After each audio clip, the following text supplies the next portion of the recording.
Bonjour à tous.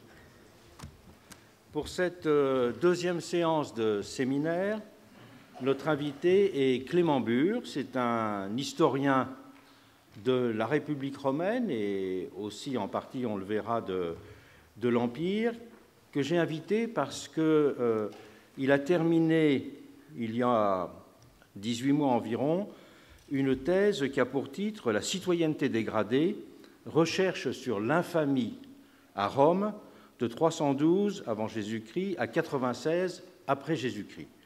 Dans le cours, nous avons abordé la question des peines de dégradation civique pour, en quelque sorte, mettre une sorte de point d'arrêt à des éléments de baisse d'intégrité dans les régimes démocratiques, mais cette question, comme je l'avais signalé, a une longue histoire. Et je crois que repartir de cette histoire est très, très important. Elle va nous montrer notamment, on aurait pu faire une séance sur les peines de stigmatisation en Grèce, mais il n'y a pas de travaux très récents qui ont été consacrés à cette question, alors que là, nous avons tout un ensemble qui peut être abordé et qui nous permet de comprendre ce que veut dire les peines de dégradation et qui s'appliquent notamment à des personnes qui étaient revêtues de la confiance publique ou d'une certaine autorité. D'ailleurs, le travail que Clément Bure fera à l'avenir, après cette thèse sur les peines de dégradation, sera une réflexion sur l'autorité à Rome. Comment se construit justement l'autorité, pour reprendre l'expression que j'ai souvent employée, une de ces institutions invisibles qui faisait que la confiance publique et la force de la parole permettaient de construire, à côté de l'institution, la présence et la force d'une personne. Ce travail fait aussi réapparaître et mettre en lumière une figure que nous n'avions plus l'habitude de considérer dans son origine antique, à savoir la figure des censeurs. Tout le thème de la censure, il y a eu récemment un livre de Robert Danton, nous la comprenons de façon très limitée à partir des pratiques de censure de la librairie, notamment au XVIIe et au XVIIIe siècle. Mais nous avons souvent perdu de vue l'importance qu'avait dans la vie républicaine, romaine en tout cas, ce rôle des censeurs, qui étaient eux-mêmes des magistrats qui avaient une capacité d'intervenir pour considérer justement la façon dont des individus, y compris jusque des sénateurs, pouvaient être considérés comme indignes de la fonction qu'ils occupaient. Et d'ailleurs, la thèse s'ouvre sur la présentation d'un cas très connu, qui est celui de Cornelius Rufinus, qui était une grande personnalité, puisque en moins 275, il était sénateur, et à ce moment-là, son poste de sénateur lui sera retiré parce qu'il était considéré comme ayant un train de vie trop luxueux. Il avait 10 livres de vaisselle d'argent. Et c'était une personne qui avait occupé la fonction de dictateur, avait été consul, et donc c'était une personnalité particulièrement éminente. Et je trouve symptomatique que la thèse ait ouvert sur ce cas d'espèce pour montrer l'importance et même la centralité qu'avait cette institution du censorat à Rome et l'importance qu'avait cette considération de la nécessité, au-delà de poursuites pénales ou matérielles, de poursuivre l'indignité des responsables politiques. Donc je laisse la parole à Clément Bure. Sa thèse n'est pas encore publiée, elle est encore à l'état de 2 volumes de 1400 pages, et les éditeurs lui demanderont peut-être de réduire au moins de moitié.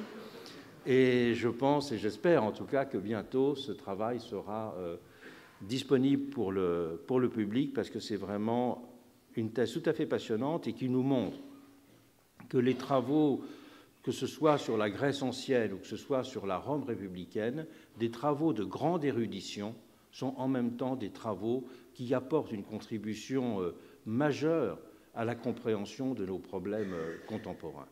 Donc il faut féliciter l'érudit d'avoir fait un travail de cette nature, mais il faut le féliciter aussi d'avoir, par ce travail érudit, éclairé des questions qui sont aussi les nôtres. Et j'ai recommandé la lecture de cette thèse à M. Nadal, qui est le président de la Haute Autorité pour la transparence de la vie publique. Il attendra peut-être les grandes vacances pour la lire, mais je crois que ce sera une lecture qui l'éclairera beaucoup. Voilà, je vous laisse la parole. On vous remercie encore. Vous appuyez sur le bouton vert. D'accord. Donc avant tout, je tiens à remercier Monsieur le professeur Pierre Rosanvallon de l'honneur qu'il me fait en m'invitant à présenter aujourd'hui mes travaux. Donc, comme il vient de le dire, ceci portait dans le cadre d'une thèse de doctorat sur l'infamie à Rome, de 312 avant Jésus-Christ à 96 après Jésus-Christ. Infamie apparaissait au premier abord comme un mot parmi d'autres du champ lexical de la honte et du déshonneur, quasiment interchangeable avec les autres termes de cette famille. Partir du sens étendu suggéré par l'étymologie in fama, c'est-à-dire la mauvaise réputation, aurait abouti à un travail infaisable. Retenir celui des sources juridiques, la restriction du droit d'agir en justice, ne convenait pas plus du fait de son étroitesse. L'analyse lexicologique, proposée récemment par Jean-François Thomas dans son ouvrage sur le déshonneur et la honte en latin, a permis de mieux cerner le champ de l'infamie. Ces résultats ont été confrontés à la compréhension assez homogène des historiens de ce que recouvrait ce terme. Il en ressort que l'infamie est une forme particulière de discrédit, issue de la désapprobation de la communauté à l'égard de la conduite ou du mode de vie d'un de ses membres. Il est officialisé par une instance publique, ce qui entraîne, outre l'opprobre bien sûr, une diminution des capacités et du rang dans la hiérarchie civique. C'est ce phénomène, propre à la société romaine, qui fut mon objet d'étude. Pendant longtemps, les juristes romanistes, concentrant leur attention sur les sources juridiques, ont fait de l'infamie un concept unifié, une peine consistant en de multiples restrictions de droit. Toutefois, nous ne retrouvons jamais un tel sens dans les sources littéraires. Si, à la fin du XIXe siècle, Mommsen, le grand historien allemand, fut le premier à mettre en avant la complexité et la diversité de l'infamie dans ces deux monuments de l'histoire romaine que sont le droit pénal et le droit public, sa vision de l'infamie restait celle d'une peine prononcée par une instance judiciaire ou quasi-judiciaire. L'historien britannique Greenidge, le premier et le seul jusqu'à présent à avoir proposé une synthèse complète sur le sujet, en 1894, a présenté une conception assez proche de celle de Mommsen. L'infamie se décomposerait sous trois formes distinctes. Celle en lien avec la hiérarchie civique, prononcée par des magistrats se conformant à des coutumes, celle du préteur, magistrat en charge de la justice à Rome, dans le cadre du procès civil, et enfin celle de la législation pénale et du droit administratif. Toutefois, le travail de Greenidge restait trop synchronique et descriptif. En 1937, Léon Pomeray a renouvelé l'approche en plaçant la communauté au cœur de la question, faisant de l'infamie un mode de justice populaire, destiné à protéger par le boycott du mauvais citoyen le mos maiorum. Le mos maiorum, c'est-à-dire la coutume des ancêtres, entendue comme un système de valeurs. Cette théorie stimulante péchait cette fois-ci par excès, puisqu'elle aboutissait à nier tout aspect juridique. 20 ans plus tard, en 1956, le juriste allemand Max Kaiser est revenu à une étude plus classique de l'infamie, s'intéressant avant tout aux procédures et aux catalogues. Achevant de démontrer que l'infamie n'était pas un concept unifié, il a néanmoins négligé les procédures d'actualisation, comme la censure et l'aspect social du problème. Dans un article paru en 2010, Joseph Wolf a exploré ces pistes délaissées par ses prédécesseurs, mais sans aller très avant. Si les historiens de la censure, comme le célèbre Claude Nicollet, Alan Astin ou encore plus récemment Michel Hume, ont abordé la question de l'infamie en étudiant la surveillance des mœurs accomplie par les censeurs, donc ce qu'on appelle le regimen morum, ils n'ont cependant pas rapproché l'ignominie sensoriale, c'est-à-dire le blâme infligé parfois à l'occasion de cette surveillance, de l'infamie juridique. Enfin, les tenants des gender studies ont renouvelé l'étude de l'infamie grâce à une approche anthropologique cette fois, axée sur le corps. Mais chacun s'est concentré sur une catégorie méprisée de la société, principalement les prostituées, les acteurs ou les gladiateurs. L'infamie n'est donc pas ignorée des historiens de Rome. Toutefois, il m'a paru nécessaire de dépasser la vision dominante héritée de Mommsen et de Greenidge, qui mettait l'accent sur la nature de la dégradation et ses causes, pour s'intéresser davantage aux procédures et aux conséquences, c'est-à-dire à la fonction sociale de l'infamie. Cela nécessitait également de réintroduire une perspective diachronique dans un champ d'études qui avait trop tendance à étudier l'infamie comme un invariant historique. Il s'agissait donc de rejeter l'univocité des études disciplinaires, de prendre le sujet dans toute son ampleur, c'est-à-dire dans sa diversité et sur le temps long. À l'examen des procédures, j'ai souhaité associer une étude des infâmes pour mieux saisir le fonctionnement et la reproduction de la société d'ordre romaine, pour apprécier le poids de la dignité et de l'autorité dans celle-ci, et de manière plus générale, pour contribuer à cerner les modèles civiques et surtout aristocratiques romains et leurs évolutions. Il est rapidement apparu que la censure était au centre du sujet. Véritable symbole de la République aristocratique, elle inspira les réglementations contemporaines ou postérieures. Aussi, les bornes de ma recherche se placent-elles à la naissance de la magistrature classique, en 312 avant Jésus-Christ, et à sa mort, en 96 après Jésus-Christ. Cette date tardive me permettait surtout d'englober l'ensemble des mesures relevant de l'infamie juridique, c'est-à-dire les dispositions infamantes prévues dans les lois et les édits. S'arrêter plus tard aurait également été possible, mais abaisser la date aurait entraîné le traitement de questions comme la distinction honestiores humiliores ou la casuistique de l'infamie qui se développèrent dans les siècles suivants, point qui m'aurait emmené trop loin pour un travail dont on vient de vous dire qu'il était déjà gros. Naturellement, les sources littéraires et juridiques occupent une place centrale.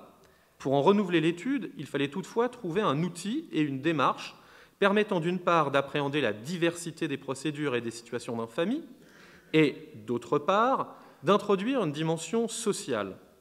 Influencé par l'œuvre magistrale de Claude Nicollet, j'ai opté pour la prosopographie, qui a l'avantage d'insister sur l'aspect diachronique. 3 critères m'ont paru essentiels pour déterminer qui retenir dans le catalogue prosopographique. La première exigence fut de ne sélectionner que les personnages qui subissaient une dégradation, qu'elle fût statutaire comme la perte du rang ou de certaines capacités, ou symbolique comme un blâme. La seconde était le caractère officiel de cette dégradation, c'est-à-dire sa proclamation par une instance publique, généralement un magistrat. L'intervention d'un représentant de la cité était nécessaire pour s'assurer que la sanction jusqu'alors informelle devenait formelle. Enfin, je n'ai conservé que les personnages qui restaient dans la communauté, excluant les exilés, les suicidés et les condamnés à mort. J'ai ainsi récolté près de 200 cas d'infamie.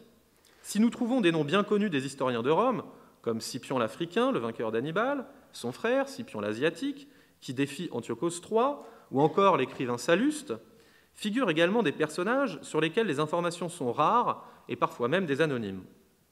Quant à la démarche, pour analyser un objet aussi protéiforme que l'infamie, j'ai décidé d'associer à l'étude des réglementations une pragmatique des procédures et une ébauche de sociologie juridique et d'anthropologie afin de mieux saisir la dimension sociale de l'infamie et les horizons d'attente des Romains sans abandonner pour autant la question du droit. Faire le pari de l'ampleur me conduisait à une étude exhaustive, donc étroitement dépendante de la qualité de la documentation. Or, comme c'est souvent le cas en histoire antique, les informations sont très inégales. Ainsi, par exemple, j'ai relevé 80 cas pour le regimen morum des censeurs, contre 3 pour les candidats refusés par le président de l'Assemblée. Néanmoins, grâce à la méthode prosopographique et à une approche globale du sujet, permettant ainsi d'éclairer les problèmes les uns par rapport aux autres, j'ai pu aboutir à des résultats rompant avec certains dogmes hérités du XIXe siècle et affinant notre perception de la société d'ordre et de la République aristocratique romaine. Commencer par le regimen morum des censeurs m'a paru important. Préambule inévitable des différentes études sur l'infamie, il était, à mon sens, trop souvent négligé, alors qu'il offre le nombre le plus important de témoignages et qu'il servit de matrice à l'infamie juridique.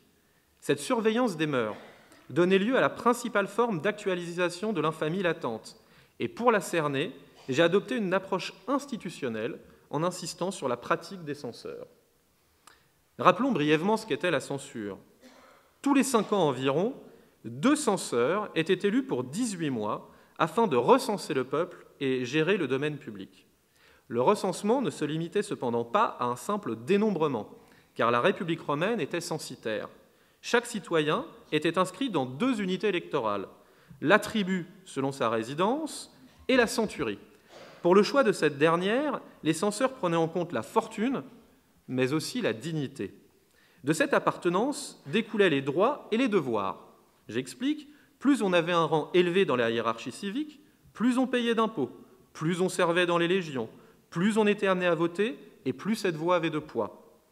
Les 18 premières centuries, sur 193, formaient l'ordre équestre, qui, réunissant environ 1800 chevaliers, jouait un rôle important dans la vie publique romaine.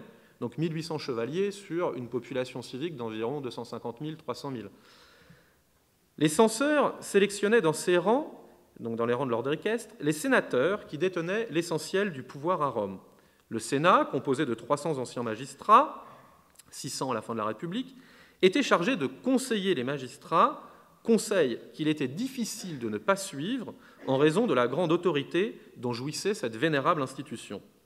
Surtout, ces procédures de recrutement et de classement des citoyens s'accompagnaient d'une surveillance des mœurs, donc appelée regimen morum. Les censeurs pouvaient dégrader dans la hiérarchie civique le citoyen qui ne respectait pas le mos maiorum. Cette procédure d'actualisation de l'infamie était fondée sur la coutume et sur son interprétation arbitraire par les censeurs. Toutefois, cette première partie de mon travail fut marquée par une conviction acquise alors que je réalisais en parallèle le catalogue prosopographique des infâmes. J'avais en effet ressenti à la lecture des sources une similarité entre d'une part le regimen morum des censeurs et d'autre part la discipline militaire que j'étudiais par ailleurs. Les peines déshonorantes prononcées par le général contre les mauvais soldats constituaient la plus ancienne forme des cérémonies de dégradation. Utilisée dès que la forme des combats nécessitait une discipline stricte d'une plus grande masse de soldats, au 5e et 4e siècle avant Jésus-Christ, elle n'adoucissait pas les châtiments corporels comme on le pense parfois, mais était bien des punitions à part entière. Le général les prononçait devant l'armée réunie, armée civique, afin de rappeler à l'ordre le reste des troupes et, secondairement, d'inciter les fautifs à s'amender. En cela, elles étaient le pendant des cérémonies honorifiques au cours desquelles les soldats ayant accompli un haut fait recevaient une récompense. Voici quelques exemples de punitions infamantes. Premier, transmis par Tite-Live, date de 209, aux cohortes qui avaient perdu leurs enseignes, Marcellus ordonna de donner de l'orge, l'orge étant la nourriture des bêtes, des esclaves, des gladiateurs. Chez Frontin, toujours dans la Seconde Guerre punique, le consul Otacilius Crassus ordonna que ceux qui avaient été contraints par Hannibal de passer sous le joug campent à leur retour hors des retranchements, afin qu'ils s'habituent au péril, en étant ainsi exposés sans ouvrage de défense, et qu'ils acquièrent par là plus d'audace contre l'ennemi. Un autre exemple, cette fois-ci en 133, dans la guerre servile. Lucius Piso ordonna que Caius Titius, préfet de cohorte, parce qu'il avait cédé le terrain aux esclaves fugitifs, après avoir coupé la ceinture de sa toge et relâché sa tunique, les pieds nus, se tint debout tous les jours au quartier général jusqu'à ce que les vigiles viennent et qu'il s'abstienne des banquets et des bains. On le privait donc de toute sociabilité, en plus de cette exposition humiliante. Dernier exemple, cette fois-ci de 72, pour montrer donc la grande durée de ces punitions, durant la guerre contre Mithridate, une des guerres contre Mithridate. À son retour, Lucullus infligea aux fuyards la peine infamante qui était en usage. Il leur enjoignit d'enlever les ceintures de leur tunique et de creuser un fossé de 12 pieds sous les yeux et la surveillance des autres soldats.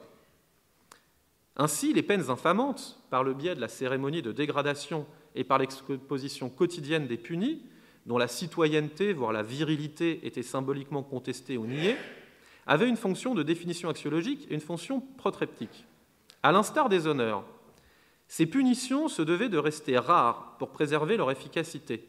Le général n'y recourait que lorsqu'une crise grave traversait ses troupes. À l'issue d'une procédure sommaire et arbitraire, il n'hésitait pas à se montrer inventif pour marquer les esprits. Ainsi, Auguste, le premier empereur, avait l'habitude de condamner les centurions à rester toute la journée devant la tente du général, vêtus d'une simple tunique, sans ceinturon, mais en tenant parfois la main une perche de 10 pieds ou une motte de gazon, caricature des récompenses accordées aux soldats valeureux. La professionnalisation de l'armée sous l'Empire n'a pas eu d'autre répercussion que l'utilisation plus fréquente de ces seules dégradations, puisque la carrière militaire existait désormais.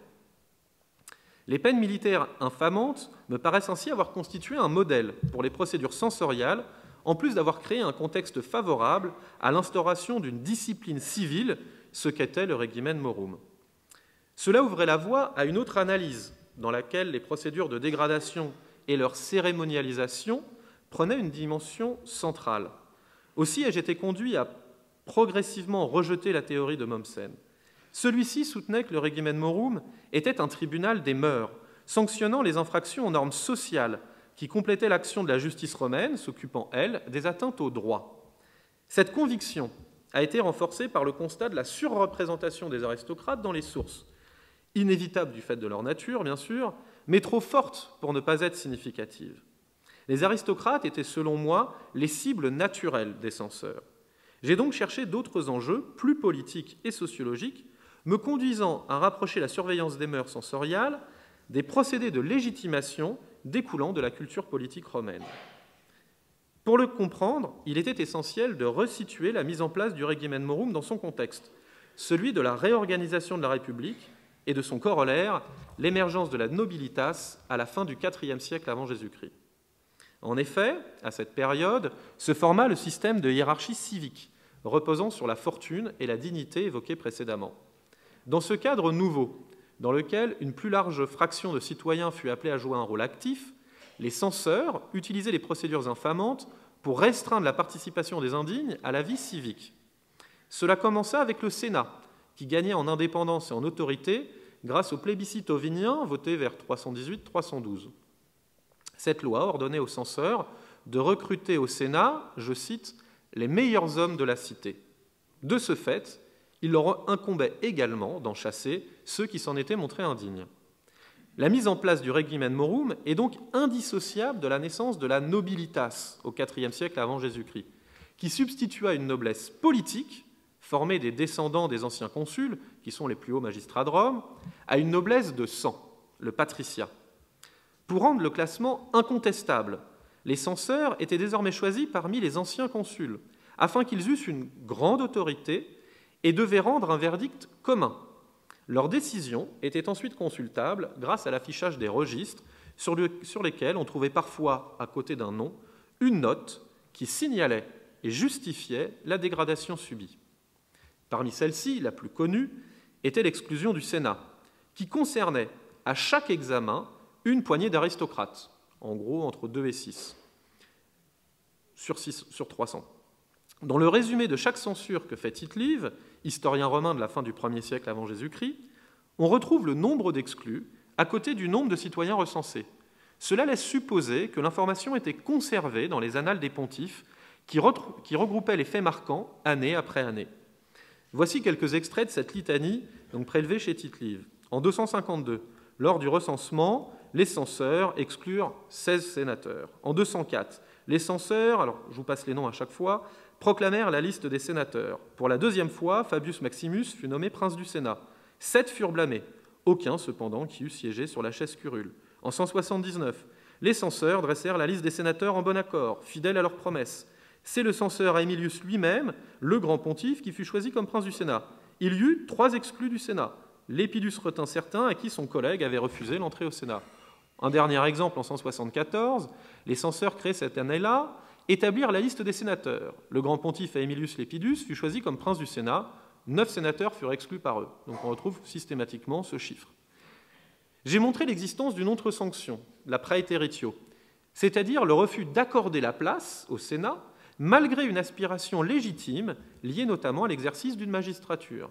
Bien entendu, les jeunes nobles étaient plus susceptibles d'être frappés par cette humiliation qui ralentissait ou anéantissait une carrière tant attendue par leurs parents. Les censeurs pouvaient également exclure un chevalier de l'ordre équestre, ou bien, comme pour le Sénat, refuser de le recruter malgré sa qualification censitaire. Quant aux simples citoyens, ils pouvaient être relégués parmi les aerarii, c'est-à-dire une centurie de la 5e et dernière classe censitaire, et être versés dans une tribu urbaine avec les affranchis et les citoyens de fraîche date.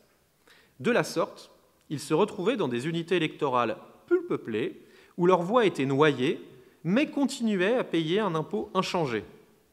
La dégradation décidée par les censeurs n'était pas, comme on le lit souvent, une peine automatique en cas d'infraction à des normes non juridiques, mais le résultat de leur appréciation sur la conduite globale du citoyen. Les censeurs classaient, ils ne punissaient pas. Contrairement à ce que l'on a supposé depuis Mommsen, la prosopographie et l'estimation du temps nécessaire à l'examen révèlent que les censeurs n'interrogeaient pas tous les citoyens individuellement sur leur fortune et leurs mœurs. Chaque citoyen faisait sa déclaration auprès du personnel des censeurs, qui la vérifiait à partir des registres du sens précédent. Seuls les suspects, et ceux tenus d'être irréprochables, donc deux extrêmes, comme les chevaliers, étaient soumis à une procédure quasi-judiciaire sur le forum. L'inspection de Pompée donne une idée du déroulement de la révision de l'ordre équestre. Je vous lis le texte de Plutarque. En effet, c'est une coutume à Rome que les chevaliers, après avoir servi sous les armes le temps légal, amènent leur cheval au forum devant deux hommes qu'on appelle les censeurs. Là, quand ils ont énuméré chacun des chefs et des généraux sous lesquels ils ont servi et rendu compte de leur campagne, ils reçoivent leur congé et l'on distribue à chacun l'honneur ou le déshonneur que mérite sa conduite. À ce moment, les censeurs Gélius et Lentulus, en 70 avant Jésus-Christ, siégeaient en bon ordre sur leur tribunal, donc en hauteur, et les chevaliers défilaient en face d'eux pour être examinés. Quand vit descendre vers le forum Pompée, entouré de tout l'appareil de sa charge, il était alors consul, donc le plus haut magistrat de Rome, et conduisant son cheval par la bride. Lorsqu'il fut tout près et se trouva bien en vue, il ordonna aux licteurs d'ouvrir les rangs et amena son cheval devant le tribunal. Le peuple, saisi d'étonnement, gardait un profond silence, et les magistrats à ce spectacle étaient remplis de respect et de joie. Puis le plus âgé des censeurs lui dit « Je te demande, Pompée le Grand, si tu as fait toutes les campagnes exigées par la loi. » Pompée répondit à voix forte « Je les ai toutes faites, et toutes avec moi-même pour général en chef. » En l'entendant, le peuple se mit à crier, car l'enthousiasme l'empêchait de contenir ses acclamations, et les censeurs, se levant, reconduisirent Pompée jusqu'à sa maison pour faire plaisir aux citoyens qui les suivaient en battant des mains. Donc, cortège qu'on retrouve fréquemment dans les épisodes où on célèbre des grands personnages. Bon, je vous rassure, ce cas est exceptionnel. Lorsque les censeurs soupçonnaient un citoyen ou un chevalier de s'être mal conduit, la procédure ne s'apparentait pas à un procès, comme l'avançait Mommsen, mais plutôt à une instruction succincte, au cours de laquelle les censeurs étaient libres d'écouter ou non des témoins ou une plaidoirie du citoyen. C'est ce que montre un épisode qui fut longtemps interprété de manière erronée, rapporté par Valère Maxime, un moraliste de l'époque de Tibère. Aucune différence dans l'esprit de mesure que Scipion Émilien, le petit-fils de Scipion l'Africain, censeur en 142, a montré au cours de sa censure, encore du haut de la tribune. Il faisait la revue des chevaliers, des centuries de chevaliers, lorsqu'il vit Caius Licinius Sacerdos, s'avancer à l'appel de son nom. Il dit qu'il savait que celui-ci avait commis un parjure dans un engagement solennel, que dès lors, quiconque voudrait l'accuser pourrait utiliser son témoignage, donc le témoignage du censeur. Mais comme personne ne s'avançait pour le faire, passe en gardant ton cheval, sacerdoce, dit-il, et évite le blâme des censeurs en profitant de ce que je ne veux pas qu'on m'ait vu jouer à ton égard, à la fois le rôle d'accusateur, de témoin et de juge. L'anecdote visait à vanter la modération de Scipion Émilien, preuve que la forme quasi-judiciaire aurait été ici employée de manière exceptionnelle. En effet, l'arbitraire était total, puisque les censeurs ne jugeaient pas, mais exprimaient leur opinion sur l'individu. Quant à la liste des sénateurs, elle était révisée administrativement, avant les opérations censoriales, à huis clos et sans débat contradictoire. En effet, nous n'en trouvons aucune trace dans les cas d'exclusion du Sénat, qui sont pourtant de loin les plus nombreux. Cette discrétion préservait la majesté du Sénat, dont la légitimité était néanmoins périodiquement réaffirmée par l'exclusion de quelques membres jugés indignes.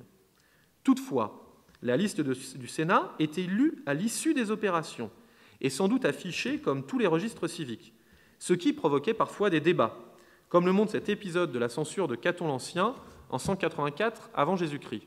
C'est toujours un texte de Plutarque.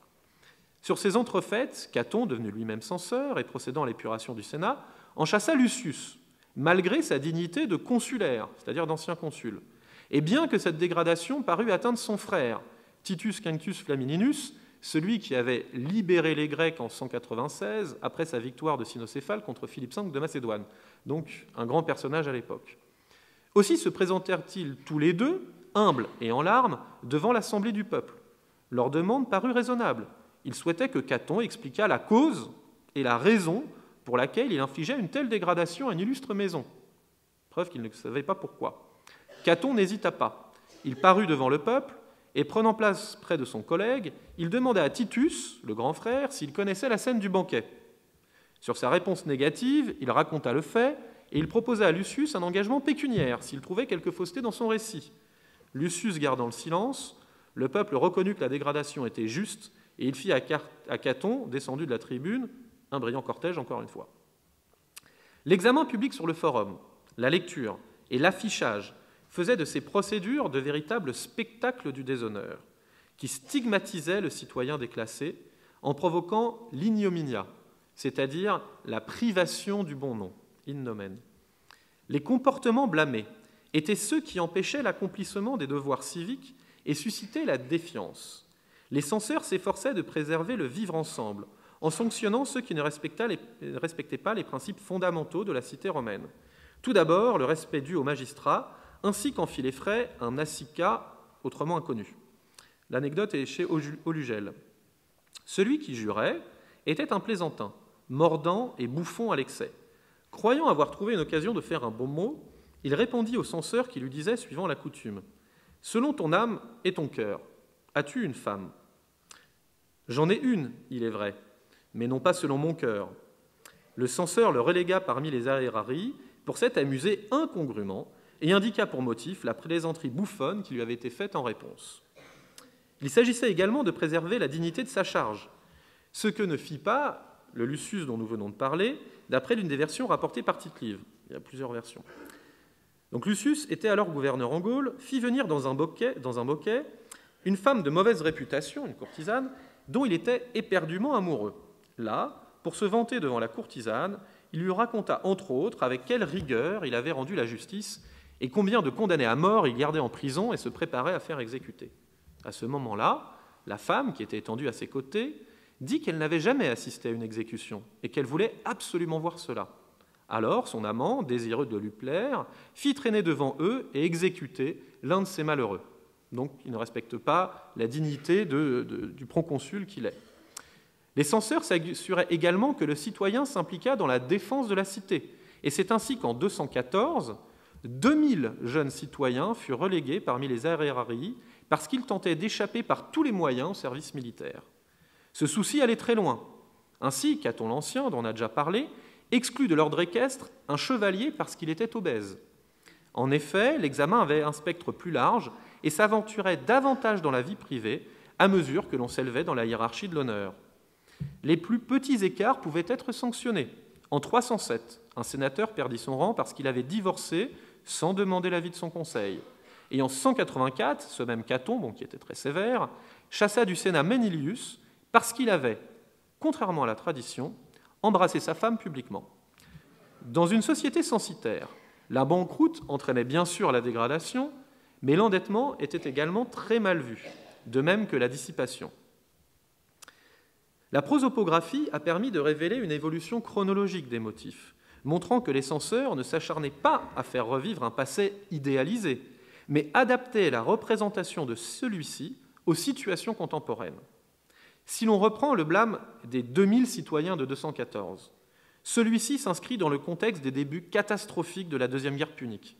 Après les victoires éclatantes d'Hannibal, on peut songer à Cannes où 50 000 Romains ont trouvé la mort, les jeunes Romains craignaient un sort funeste en s'engageant dans les légions, et il fallait un geste fort pour mettre un terme à cette pusillanimité. Les censeurs de 209 prirent les mêmes mesures, alors que la situation commençait seulement à se retourner. En cela, ils étaient de véritables entrepreneurs de morale, tels que les décrivait le sociologue Howard Baker dans Outsiders. L'arbitraire de leur pouvoir leur permettait de façonner le système normatif romain, tandis que la cérémonie publique crée les conditions d'une interaction avec le peuple et d'une diffusion des nouvelles normes. La dégradation du déviant produisait des marqueurs d'identité pour le groupe. En aucun cas, le regimen morum n'était l'occasion de règlements de comptes entre aristocrates, car les censeurs renforçaient l'attachement des Romains à leurs traditions et leurs valeurs en les regroupant dans le rejet de ceux qui ne les respectaient pas. L'étude sur un temps long, jusqu'à la disparition de la censure, a permis de mieux en saisir les fonctions en observant ces dysfonctionnements, sensibles à partir de la fin de la République et plus encore durant la transition monarchique. L'agonie de la censure sous le Principat, jusqu'à sa mort sous Domitien, à la fin du 1er siècle après Jésus-Christ, révélait les principes nouveaux du régime et la modification inévitable de l'éthos aristocratique. Maintenir une sélection rigoureuse des ordres supérieurs, passant par l'exclusion des indignes, relevait du processus de réaristocratisation engagé par Auguste pour stabiliser la société romaine et au-delà l'Empire lui-même. Conscient de la portée symbolique des procédures de sélection des sénateurs et chevaliers, le premier empereur, qui régna de 27 avant Jésus-Christ à 14 après Jésus-Christ, chercha à adapter au nouveau régime la censure après une longue suspension pendant les guerres civiles. Toutefois, pour assurer la concorde et ne pas susciter l'hostilité de l'aristocratie, qui pourrait les accuser de tyrannie, les princes préférèrent amoindrir le regimen morum. Les grandes cérémonies devinrent rares, souvent lorsqu'il fallait réaffirmer l'autorité du prince, et les ordres sénatorial et équestres furent révisés annuellement par des bureaux qui s'assuraient du respect des seules conditions légales, principalement censitaires. Le glissement vers une infamie fondée exclusivement sur des normes positives se fit ainsi progressivement. Si les dégradations demeurèrent les mêmes, les simples citoyens n'étaient cependant plus inquiétés. Ce vide était sans conséquence, puisque le passage au principat avait mis un terme au rôle actif des assemblées du peuple, ainsi que le rappelle la célèbre formule du pain et des jeux. Nous arrivons ainsi paradoxalement à ce que le principat diminua le caractère arbitraire du regimen morum, le fragmenta et finalement le réduisit à un pâle reflet de ce qu'était la grande cérémonie républicaine, incompatible, comme l'affirmait déjà Mommsen, avec le nouveau régime. Domitien, en incorporant les pouvoirs censoriaux à ceux du prince, ne fit donc que mettre un terme à l'agonie de l'antique magistrature qui embarrassait depuis un siècle et demi les imperatores et les princes. De cette lecture des procédures et des dégradations sensoriennes découlent deux interprétations complémentaires. La première se fonde sur l'intuition qu'on pourrait dresser un parallèle entre la légitimation par le regimen morum et celle par les titres scolaires, étudiés dans un autre contexte par Pierre Bourdieu et Jean-Claude Passeron. Elle tend donc à faire du regimen morum un procédé de légitimation de l'aristocratie, renforçant le consensus entre la classe dirigeante et le peuple, dont l'importance a été bien mise en avant depuis une vingtaine d'années par les travaux notamment des historiens allemands. Le regimen morum était peut-être aussi un garde-fou contre les dérives oclocratiques, les excès de la foule et de la démagogie, puisque, s'exerçant sur l'ensemble de la communauté, il incitait tous les citoyens, même les plus humbles, à suivre le modèle aristocratique. Le regimen morum favorisait donc la reproduction de la noblesse et légitimait la classe dirigeante par l'exclusion de quelques indignes. Loin d'être un instrument de lutte entre les factions, comme on l'avance souvent, le regimen morum était un instrument de domination aristocratique. Les aristocrates, jalousés et admirés par le peuple, devaient néanmoins payer leur lot d'humiliation, révélant les fortes pressions sociales qu'ils subissaient pour rendre leur domination acceptable et légitime. La seconde interprétation, complémentaire, découle du constat que tous les citoyens, dans leur vie civile comme militaire, étaient susceptibles d'être touchés par l'infamie. Mais dans des études sur la déviance, j'en ai conclu que les spectacles du déshonneur réaffirmaient périodiquement et publiquement les normes et les valeurs de la communauté. L'infamie était le résultat d'un contrôle social qui renforçait la cohésion de la cité en stigmatisant ceux dont la conduite était contraire aux attentes liées à leur rang. La mauvaise réputation était l'étape informelle de ce processus qui était ensuite validée officiellement par les instances publiques. En confrontant les caractéristiques des procédures d'actualisation aux critères retenus par le sociologue américain Harold Garfinkel, j'ai proposé de les qualifier de cérémonies de dégradation. En effet, premièrement, elles étaient publiques, on l'a déjà dit, pour infliger une humiliation indéniable, destinée à créer la nouvelle identité sociale du citoyen. Deuxièmement, elles étaient accomplies par un magistrat ou un couple de magistrats, doté d'une grande autorité, se présentant comme le garant des bonnes mœurs qu'il respectait scrupuleusement et auquel le public pouvait s'identifier. Troisièmement, elles débouchaient sur un déclassement, métaphorique ou concret, dans la hiérarchie civique ou militaire. Les cérémonies du regimen morum faisaient donc totalement disparaître l'ancienne identité sociale et en créaient une nouvelle, à laquelle était associé un rang dans la société. Ces procédures étaient des moments de dialogue et de réflexion plutôt que des tribunaux des mœurs, comme on l'a longtemps cru. En cela, elles s'accordent avec les procédés d'étiquetage étudiés par Howard Baker, qui montrent que la déviance est une construction sociale dans laquelle le groupe accole l'étiquette de déviant à celui qui ne respecte pas ces normes. Les procédures du Regimen Morum, destinées surtout au public présent, exhortaient non seulement à ne pas imiter le mauvais citoyen, mais aussi à se défier de lui, dans un monde où l'état de droit n'existait pas, ou du moins très imparfaitement, et où l'écrit était encore rare. Il était en effet essentiel de savoir si son interlocuteur était digne de confiance. À cela s'ajoutait probablement une fonction de catharsis. Dans une société aussi dure que l'était la société romaine, l'infamie permettait d'expulser sur une victime expiatoire les pressions du groupe social. L'exemple de Marcus Caecilius Metellus le montre bien. L'épisode est rapporté par Valère Maxime. Ce fut encore à une peur déshonorante que les censeurs de 214 ont infligé une peine avec la plus extrême sévérité. Quand Marcus Atilius Regulus et Lucius Furius Philus, voyant que le questeur Marcus Metellus et un nombre important de chevaliers romains, après le désastre de Cannes, avaient juré de partir avec lui d'Italie, les exclure de l'ordre équestre et les firent à Erarii. Plus que l'abandon de l'Italie, c'est sans doute la paix avec Carthage que souhaitaient Metellus et ses amis, alors qu'Hannibal semblait invincible. En humiliant les partisans de la paix, on rassemblait et confortait les Romains dans la décision de vaincre ou mourir. La stigmatisation informelle, découlant de l'indignation vertueuse, et surtout sa validation par une instance civique, offrait donc un exutoire au mécontentement des efforts accomplis pour respecter les normes du groupe. L'infamie justifiait ces efforts en sanctionnant ceux qui ne les réalisaient pas, et dans le même temps, elle favorisait naturellement l'intériorisation des normes. Si la censure occupait une place de choix parmi les procédures d'actualisation de l'infamie, était-elle la seule? Par exemple, pouvait-on débouter un candidat à une magistrature à cause de son indignité, comme l'affirment certains historiens? Si le président des comices, c'est le nom des assemblées du peuple romain, était libre de ne pas compter les suffrages exprimés pour un candidat ou de ne pas le proclamer vainqueur, les exemples sont rares, et il n'y en a aucun pour laquelle sa décision fut motivée par l'indignité du candidat. L'infamie consulaire, comme l'appelait Mommsen, n'était que théorique. Elle ne pouvait ni ne devait être appliquée.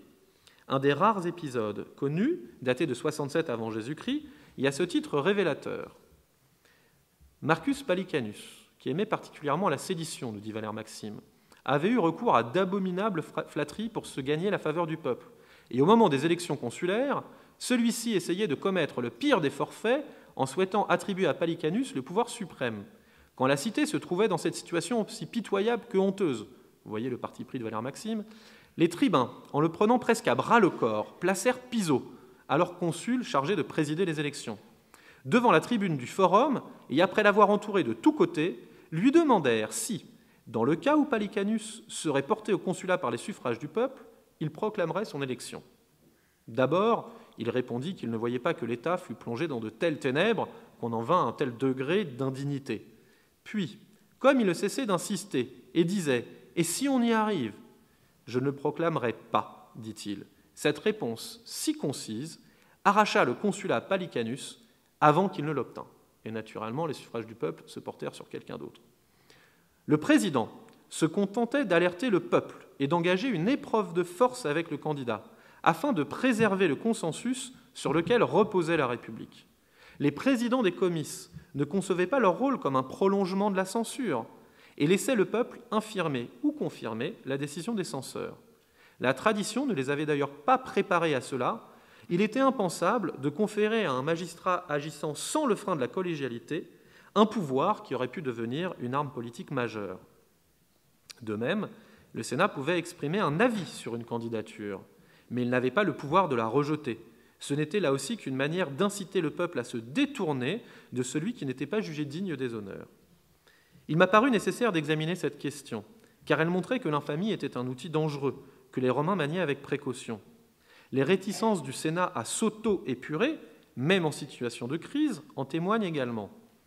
Ainsi, dans le prolongement de la conjuration de Catilina, au début de 62 avant Jésus-Christ, Caton d'Utique convainquit les sénateurs de ne pas voter l'exclusion d'un des leurs, Metellus Nepos, contre qui il avait pourtant lutté violemment, obtenant notamment l'abrogation de son tribunat de la plèbe. Que le Sénat pût s'auto-épurer faisait peser un risque trop grand, celui de dégénérer en des épurations successives qui auraient ruiné le prestige et la légitimité du Sénat lui-même. Si les sénateurs prenaient parfois officiellement des dispositions infamantes à l'encontre de l'un des leurs, la composition du Sénat demeura l'apanage des détenteurs de la puissance censorienne, censeurs ou princes. L'accroissement de la population civique au cours du 1er siècle avant Jésus-Christ compliquait le maintien de procédures arbitraires fondées sur la connaissance interpersonnelle, tandis que les guerres civiles faisaient craindre leur instrumentalisation.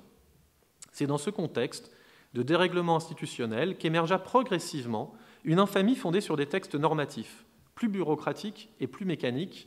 Elle paraissait plus à même de pérenniser la hiérarchie civique et le système normatif romain à l'échelle de l'Empire. Une étude de l'infamie ne peut cependant pas délaisser les sources juridiques. Si les romanistes ont étudié les différentes lois où figuraient des dispositions infamantes, ils se concentrent le plus souvent sur la reconstruction des catalogues conservés selon une approche comparatiste qui me paraissait trop décontextualisée. En outre, l'articulation avec l'infamie arbitraire des magistrats, notamment des censeurs, n'était pas envisagée. Pour comprendre ce lien, j'ai adopté une double démarche diachronique et de sociologie juridique, prenant en compte la diversité des situations et replaçant les lois dans leur contexte afin de saisir leurs objectifs. L'idée était donc moins de reconstruire un schéma théorique que d'étudier l'infamie juridique dans sa pratique pour en éclairer la signification historique.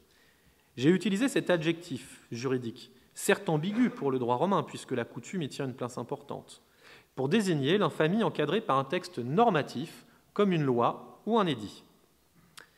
La liste des personnages à qui le prêteur interdisait dans son édit de représenter autrui ou d'être représenté en justice est depuis toujours le cœur des travaux des juristes sur l'infamie. Pourtant, l'édit du prêteur, dans lequel ce magistrat exposait les modalités de la reddition de la justice, reprise d'année en année avant d'être fixée définitivement sous Hadrien au IIe siècle, ne nous est transmis que dans une version très tardive, morcelée et fortement remaniée, celle du digeste. Donc rappelons que le digeste est une compilation actualisée des textes du droit romain, réalisée sous Justinien, qui est un empereur byzantin du VIe siècle après Jésus-Christ, et qu'il est la source la plus précieuse pour étudier le droit romain. Donc pour contourner cette difficulté et mettre l'accent sur la pragmatique, j'ai décidé de revenir sur l'importance de la réputation dans les procès avant de me pencher sur les titres de l'édit proprement dit. Celle-ci était grande, comme en témoigne un exemple paroxystique du début du 1er siècle avant Jésus-Christ. Varius Severius, qui est né à Sucro, en Espagne, déclare qu'Aemilius Scaurus, qui est prince du Sénat, c'est-à-dire le premier rang dans la cité, s'est laissé acheter par un roi pour trahir l'Empire romain. Aemilius Scaurus affirme qu'une telle faute ne peut lui être imputée. Qui croyez-vous des deux ? C'est Aemilius Scaurus qui pose la question. L'admiration qu'il éveilla chez lui fit que le peuple détourna Varius d'une accusation si éloignée du bon sens en ne cessant de crier contre lui. Donc la simple affirmation de son innocence a permis à Scaurus d'être acquitté. Toutefois, il s'agissait plutôt de retracer l'élaboration de la norme juridique à partir de la pratique judiciaire elle-même. Cela m'a permis de montrer que dans un premier temps, à l'instar des censeurs, le prêteur actualisait arbitrairement l'infamie en refusant le témoignage, l'accusation, la représentation d'un indigne, voire en lui infligeant une peine plus lourde, comme s'il s'agissait d'un récidiviste. Ainsi, nous rapporte Valère Maxime, le prêteur Quintus Metellus, on est dans les années 70 avant Jésus-Christ, n'accorda pas l'entrée en possession des biens de Vibienus à Vecilius, proxénète qui le demandait, parce que, homme très noble et très grave, il considéra qu'il fallait séparer la condition du forum et celle du lupanar, et il ne voulut ni confirmer l'action de celui-là, qui avait jeté sa fortune dans un bouche souillé, ni rendre justice, comme s'il était un citoyen intègre, à celui-ci qui s'était dérobé à tout genre de vie honnête. Autre exemple, tiré du digeste, nos ancêtres punissaient d'un châtiment plus sévère les esclaves que les hommes libres, les hommes mal famés que ceux de bonne réputation. Un dernier exemple qu'on trouve chez Ulpien, grand juriste du IIIe siècle après Jésus-Christ, à propos de la détention des accusés. Le proconsul a l'habitude d'évaluer si la personne doit être mise en prison ou confiée à l'armée ou s'il doit s'en remettre à des garants ou à soi-même.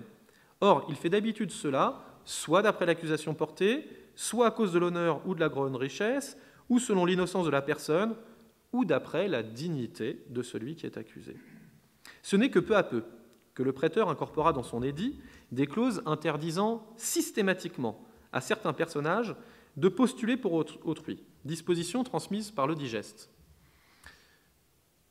Donc je vous lis le texte qu'on trouve dans le digeste. En second lieu, est proposé un édit contre ceux qui ne peuvent postuler pour d'autres, c'est-à-dire agir en justice pour d'autres. Dans cet édit, le prêteur stipule le sexe et le handicap, donc ni les femmes ni les aveugles ne pouvaient agir en justice. De même, il note les personnes remarquables pour leur turpitude. Il interdit également de postuler pour les autres à celui dont le corps subit le même traitement que celui d'une femme, c'est-à-dire l'homosexuel passif.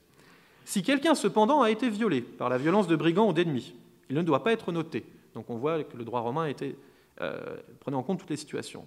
De même, d'après un senatus consulte, il est interdit aux condamnés pour calomnie dans un procès public de postuler même devant des juges subalternes, et celui qui loue ses forces pour combattre des bêtes, donc dans les jeux du cirque. Une deuxième catégorie de citoyens ne peut agir en justice que pour eux-mêmes et leurs proches parents.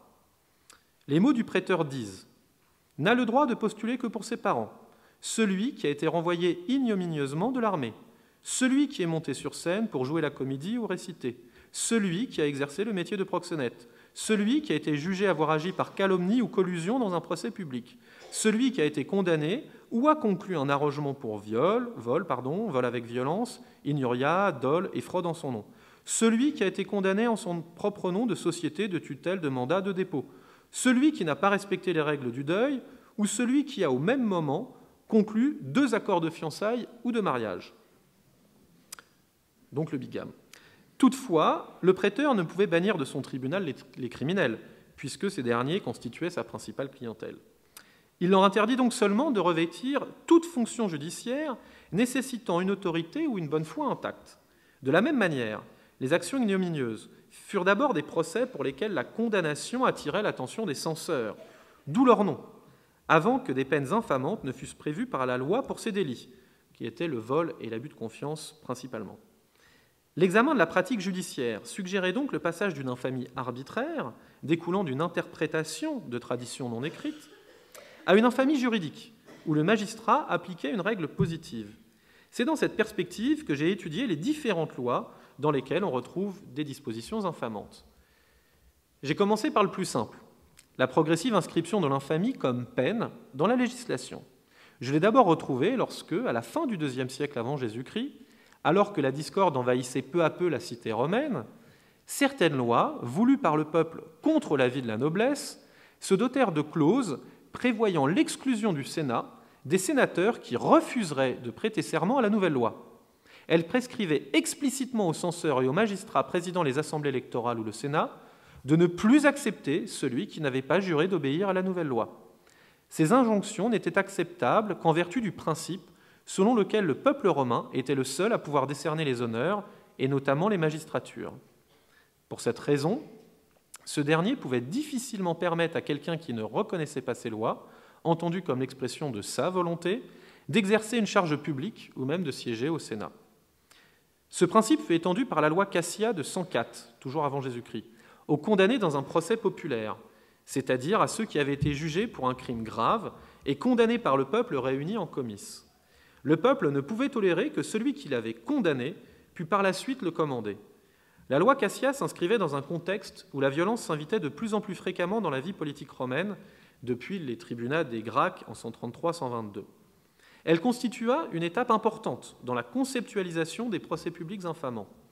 Ainsi, à la suite de cette loi, on constate un développement rapide de clauses infamantes dans la législation pénale. Avant de poursuivre, un rappel est sans doute nécessaire sur la situation judiciaire romaine.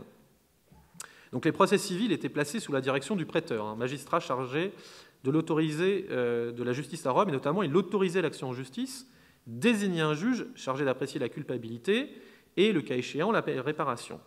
Les procès criminels, c'est là ce qui nous intéresse, relevaient en revanche de la justice comiciale.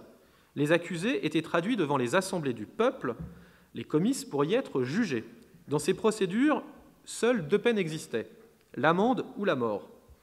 La loi Cassia ne s'appliquait donc que pour les condamnés à une amende, vous l'aurez compris. Toutefois, avec la conquête romaine et la constitution de nombreuses provinces, les abus et malversations se sont multipliés et ont rendu nécessaire la mise en place de tribunaux spéciaux, plus efficaces et surtout plus rapides que les procès populaires. Ces tribunaux, appelés questiones, d'abord extraordinaires, devinrent progressivement permanents. Le premier, pour les seules extorsions de fonds, fut instaurée par une loi pénale de 146 avant Jésus-Christ. Chaque quaestio était ainsi mise en place par une loi propre qui prévoyait la nature du délit, la procédure et les peines. Toutes, cependant, recouraient à l'accusation publique, c'est-à-dire que n'importe quel citoyen pouvait accuser. Et toutes se déroulaient sur le forum, devant un jury composé d'aristocrates. Les procès étaient un spectacle très goûté des Romains, qui acclamaient les orateurs tels Cicéron, le plus célèbre d'entre eux.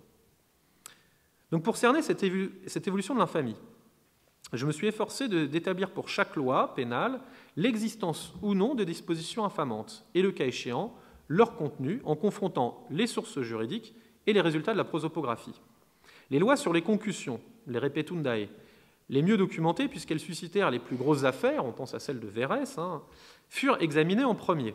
Si la loi Calpurnia de 146, instaurant le premier tribunal permanent, ne prévoyait aucune infamie, ni même à proprement parler de peine, juste une restitution des sommes volées, la loi suivante, datée de 120 environ, dont nous avons conservé le texte épigraphique, prescrit de refuser comme patron, c'est-à-dire avocat en quelque sorte, comme juge et sans doute comme témoin, celui qui a été condamné par elle. Si elle laissait les censeurs libres d'apprécier le condamné, elle favorisa la prise de conscience de la condamnation dans une quaestio comme une preuve d'indignité. 20 ans plus tard, la loi de Glaucia, contemporaine de la loi Cassia, donc vers 104, pouvait ainsi prescrire l'exclusion des honneurs du condamné pour concussion. La culpabilité proclamait la cupidité du magistrat, œuvrant pour son intérêt plutôt que celui de la République, et ruinait de ce fait son autorité. Les lois sur la brigue électorale, c'est-à-dire la corruption et la fraude, constituaient le second dossier. Elles connurent une évolution rapide à la fin de la République, afin de réprimer un phénomène en plein essor, à la suite de l'introduction du vote secret, qui fragilisa le système clientélaire. Le tribunal permanent pour la brigue fut ainsi vraisemblablement institué entre la fin des années 130 et le milieu des années 120. Dans un premier temps, la brigue était perçue comme une activité faussant la compétition aristocratique et préjudiciable aux seuls candidats lésés. Elle n'entraînait donc pas d'action pénale et se contentait d'annuler l'élection. Les nobles, les plus prompts à s'indigner de telles manœuvres, étaient néanmoins réticents à les punir, car ils y recouraient eux aussi, bien que dans leur cas, cela leur parût acceptable. Dans un second temps, Sylla prescrivit dans sa loi Cornelia de 81 une inéligibilité temporaire devenue définitive 15 ans plus tard. Jusqu'à Auguste, chaque loi aggrava en réalité les sanctions prévues et le spectre des pratiques prohibées. Mais avec l'instauration du Principat, la brigue devint plus rare, et la loi Julia d'Auguste de 18 avant Jésus-Christ adoucit les peines. En définitive, la brigue électorale n'entraîna l'infamie que lorsqu'elle fut considérée comme une atteinte à la communauté et non une simple technique déloyale. Les nobles conservateurs soutinrent le durcissement de la législation afin de revenir à une concurrence plus traditionnelle qui assurait leur succès. Les informations sont plus rares pour les autres tribunaux. Toutefois, nous avons pu conclure que le crime de lèse-majesté et le crime de faux furent toujours punis de mort, dépassant donc de loin l'infamie. En revanche, le coupable d'actes de violence légers, ayant peu de répercussions sur la paix civile, encourait une infamie comparable à celle du condamné pour concussion. Quant au péculat, c'est-à-dire le détournement de fonds publics, un texte épigraphique que j'ai proposé d'identifier à la loi instaurant le tribunal permanent pour cette question, vers la fin du 1er siècle avant Jésus-Christ, la fin du 2e, témoigne de lourdes sanctions. Je vous lis le texte épigraphique, que j'ai un peu condensé. Qu'il ne soit ni au Sénat, ni dans un iudicium publicum, qu'on ne lui demande pas son avis, ni qu'il dise publiquement son témoignage, ni que quelque magistrat n'utilise publiquement son témoignage, ni qu'on le laisse être utilisé, ni qu'il soit nommé comme juge, arbitre ou récupérateur, ni qu'il porte en public et à la lumière du jour la toge prétexte, qui était la toge des magistrats, ni les sandales, ni que quelques magistrats le permettent, quel que soit le magistrat qui tiendra les comices ou le concile, il ne lui permettra pas de porter son vote. Quel que soit le magistrat qui accomplira le sens, il le reléguera parmi les aerarii. Donc on voit une liste de sanctions et d'incapacités assez forte. Le condamné pour diffamation perdait, lui, le droit de témoigner. De même que le condamné pour adultère, qui, lorsqu'il appartenait au Sénat ou à l'ordre équestre, était en outre relégué sur une île et n'avait plus le droit d'accéder aux honneurs. Enfin, la loi Rhémia de 91 avant Jésus-Christ contre la calomnie laissait chaque loi pénale prévoir des sanctions, notamment infamantes, en premier lieu la perte du droit d'accuser. En outre, elle imposait d'imprimer un cas, comme calumnia, dans les registres civiques à côté du nom du condamné, et non sur son front comme on le suggère parfois. De cette multiplicité de clauses légales émergea peu à peu un concept unifiant et unifié, le judicium publicum. Je le définis comme le type de procès réprimant les délits lésant l'ensemble de la communauté. On comprend ainsi pourquoi ces procès recouraient à l'accusation publique et se déroulaient sur le forum, aux yeux de tous. Désignant à l'origine les seuls procès commerciaux, le terme judicium publicum finit par englober les tribunaux spéciaux qui défendaient, eux aussi, l'intérêt public. Pour ces délits, le législateur commença à encadrer l'action des censeurs, en les incitant à dégrader le condamné, voire à s'y substituer en leur ordonnant de le faire. Le condamné dans un tel procès se révélait indigne des honneurs et subissait par conséquent diverses peines infamantes selon le délit commis. Celles-ci demeurèrent d'abord limitées au déroulement des procès, puis un mécanisme de reprise et d'ajout étendit peu à peu le spectre de l'infamie subie par le condamné au domaine politique. Un noyau revenant de réglementation en réglementation finit par se constituer, rassemblant au minimum les interdictions de revertir une magistrature et de siéger au Sénat. De la sorte, les tribunaux devinrent les champs de bataille de l'aristocratie, puisque la condamnation signifiait de plus en plus la mort politique.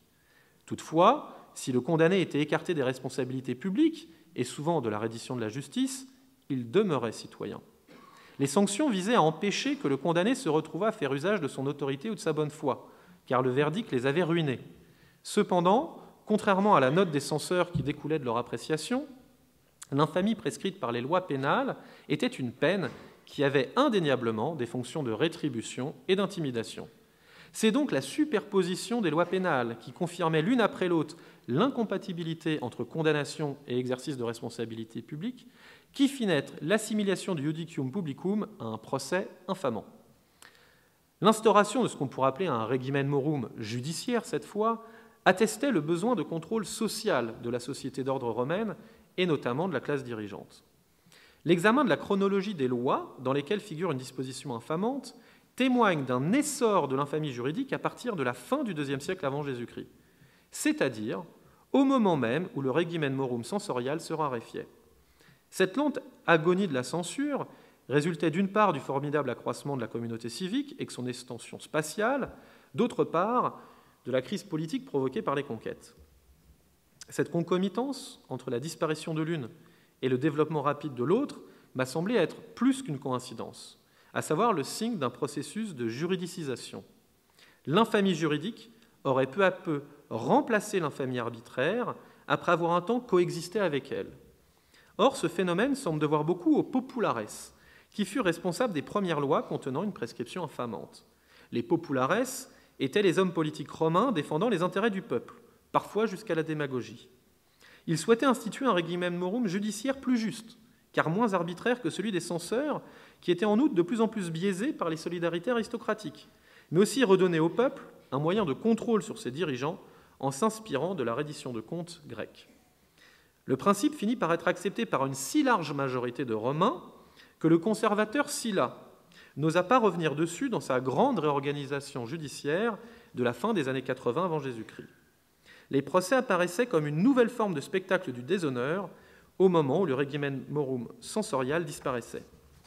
Les tribunaux devinrent le principal mode de régulation des comportements aristocratiques dont le modèle était bouleversé par les conséquences de la conquête. Le processus de juridicisation ne se cantonnait toutefois pas aux seuls tribunaux. Je l'ai observé dans différentes lois réorganisant les institutions et la société romaine au 1er siècle avant Jésus-Christ.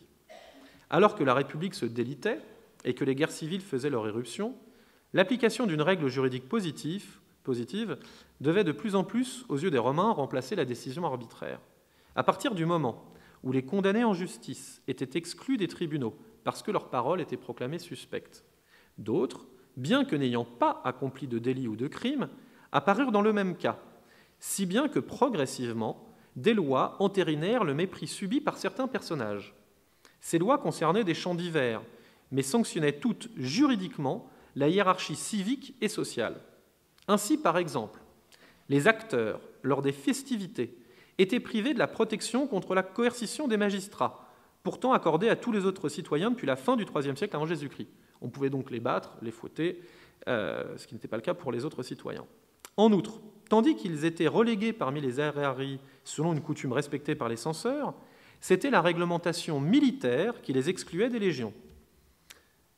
Autre cas, plus étonnant. D'après la loi Julia sur l'adultère prise par Auguste, je cite la loi, « Il est prévu par cette loi qu'il soit permis au mari de tuer celui qu'il a surpris dans sa maison, et non celle de son beau-père, en plein adultère avec sa femme, si celui-ci est un proxénète, ou s'il fut auparavant un acteur, ou s'il s'est produit sur scène pour danser ou chanter, ou s'il a été condamné dans un iudicium publicum, dont on vient de parler, et n'a pas été restitué dans son ancien statut, ou si c'est un affranchi de la famille. Qu'un individu méprisé souille l'honneur de sa famille, exigeait réparation, et la loi Julia ne faisait que fermer les yeux sur la vengeance jugée nécessaire du citoyen humilié par un grave outrage. Dans le même temps, elle divisait les femmes entre celles dont la chasteté devait être préservée et contre lesquelles une accusation d'adultère pouvait être intentée, et celles, comme les prostituées, qui n'avaient aucune chasteté et ne pouvaient pas de ce fait être poursuivies.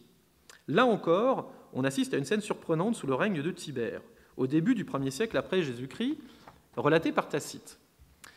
La même année, de sévères décrets du Sénat réprimèrent le dévergondage des femmes et on interdit le trafic de leur corps à celles qui auraient pour aïeul, pour père ou pour mari un chevalier. Car Vistilia, issue d'une famille prétorienne, avait fait auprès des édiles une déclaration de prostitution, selon un usage admis chez nos ancêtres qui croyaient les femmes impudiques assez punies par l'aveu public de leur honte. Alors, pourquoi cette déclaration de prostitution ?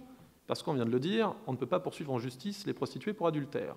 Donc se déclarer prostituée lui permettait de tromper en toute impunité son mari. Or, elle appartenait à la noblesse romaine. D'où problème. La loi augustéenne sur le mariage contribua également à matérialiser cette hiérarchie civique et même une échelle de la dignité et de l'indignité, en édictant des interdits de mariage plus ou moins stricts selon le statut.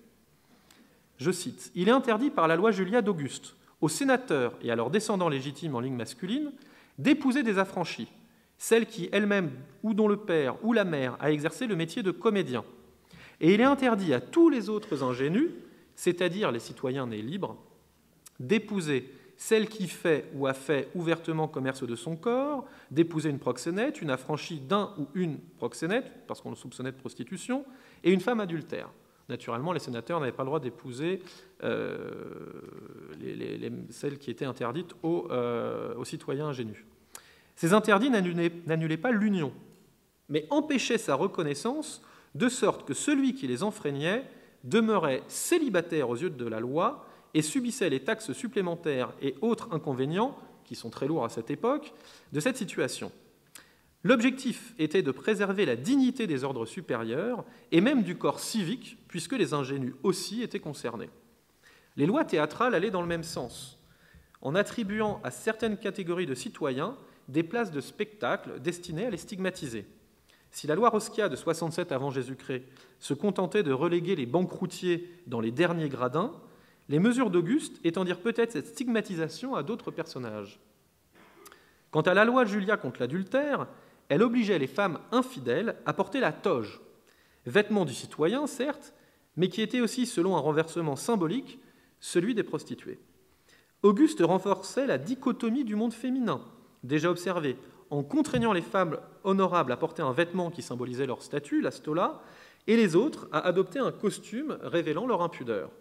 Ces dispositions montrent que la juridicisation de l'infamie ne se bornait pas à instaurer des incapacités politiques et judiciaires, et débouchait sur une stigmatisation légale, sans toutefois qu'on puisse, selon moi, conclure un costume spécifique assigné aux infâmes.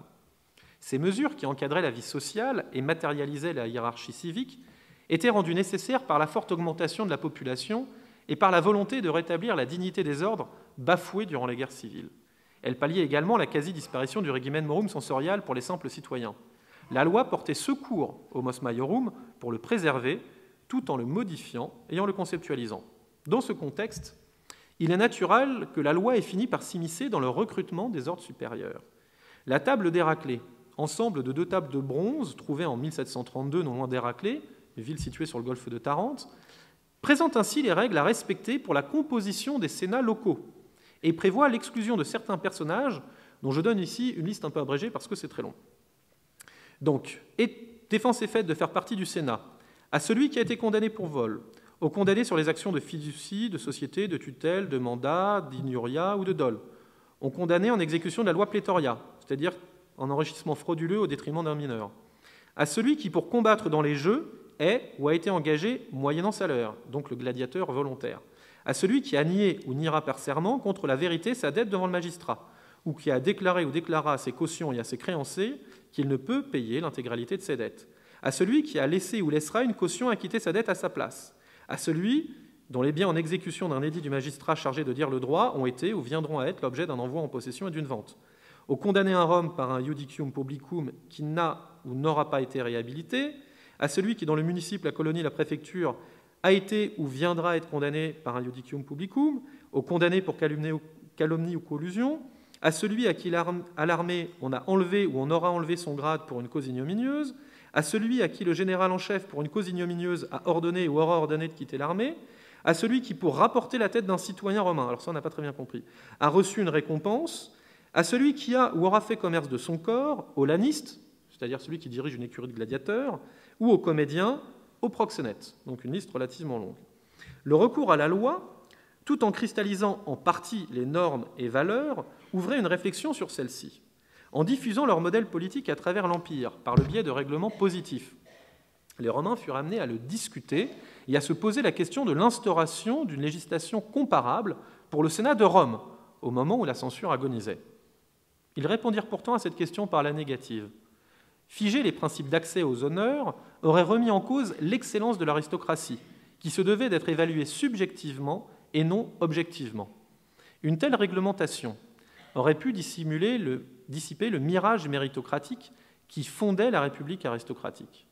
La loi ne pouvait pas se montrer trop invasive ou rigoureuse, car pour manifester son excellence, l'aristocratie avait besoin de liberté.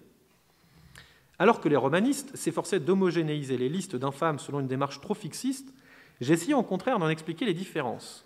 Il s'agissait cette fois de s'interroger sur la pratique de législateurs confrontés aux évolutions de la société romaine et aux luttes de certains groupes. Une lettre de Cicéron témoigne ainsi d'une controverse autour de l'inscription ou non des crieurs publics parmi les personnages écartés des sénats municipaux. La fixation des catégories d'infâmes était donc une conversion dynamique des normes morales en règles juridiques, suscitant des débats. En somme, les législateurs, au même titre que les censeurs, agissaient comme entrepreneurs de morale et utilisaient divers outils. L'étude de ces dispositions légales nous apprend beaucoup sur les évolutions de la société, à condition de reprendre une perspective diachronique. L'essoufflement de la censure, l'accroissement du corps civique et l'extension de l'Empire, rendant obsolètes les procédés classiques de connaissance interpersonnelle, et le développement de nouveaux délits dans un contexte politique troublé, ou en définitive contribué à la juridicisation de l'infamie. Ce phénomène a débouché sur un système cohérent, tandis que l'infamie prétorienne concernait la justice courante, celle des petites gens, et que les aristocrates demeuraient soumis à des procédures plus spectaculaires, révision sensorielle occasionnelle et grands procès publics, l'ensemble du corps civique tombait sous le coup de lois régulant les comportements adaptés au statut de chacun. En outre, il apparut bien vite que le règne d'Auguste fut un temps fort de la juridicisation de l'infamie. Face au bouleversement des guerres civiles, la loi apparut comme un outil bien utile pour préserver le système de valeurs ancestrales, le mos maiorum, tout autant que les apparences républicaines. Ces lois convertissaient des normes sociales en règles juridiques positives, non sans susciter débat et réflexion sur le modèle civique et l'éthos aristocratique romain. Le recours à la loi s'expliquait également par la volonté de diffuser le plus largement possible le modèle romain à travers l'Empire, chose plus aisée par le biais de règlements positifs. La juridicisation de l'infamie s'inscrivait donc dans un double processus de rationalisation de la gestion de l'Empire, avec l'extension de la citoyenneté, et de transition monarchique, nécessitant la domestication de l'aristocratie. À une perspective diachronique, il me parut indispensable d'associer une démarche d'anthropologie du droit. L'établissement de catégories d'infâmes révèle les représentations et les horizons d'attente des Romains, ainsi que leur évolution. C'est pourquoi j'ai examiné les incapacités qui frappaient chaque catégorie d'infâmes afin d'en saisir les causes profondes. Adoptant une méthode régressive, je suis parti du produit de cette sélection, des listes, pour retracer les principes qui la guidèrent. Ce qui réunissait les gladiateurs, acteurs, prostituées, lannistes ou proxénètes était, outre l'appartenance à la sphère du loisir ou du spectacle, à l'opposé du monde sérieux du citoyen, l'aliénation de leur corps pour le plaisir d'autrui. En revanche, les délits punis par les différentes formes d'infamie relevaient soit des procès publics, le coupable avait donc lésé la communauté pour son profit, soit d'atteinte à la bonne foi. En somme, les actions infamantes sanctionnaient les délits rompant le lien de confiance nécessaire à la bonne marche de la société. Fraude et aliénation apparaissent donc au cœur de l'infamie.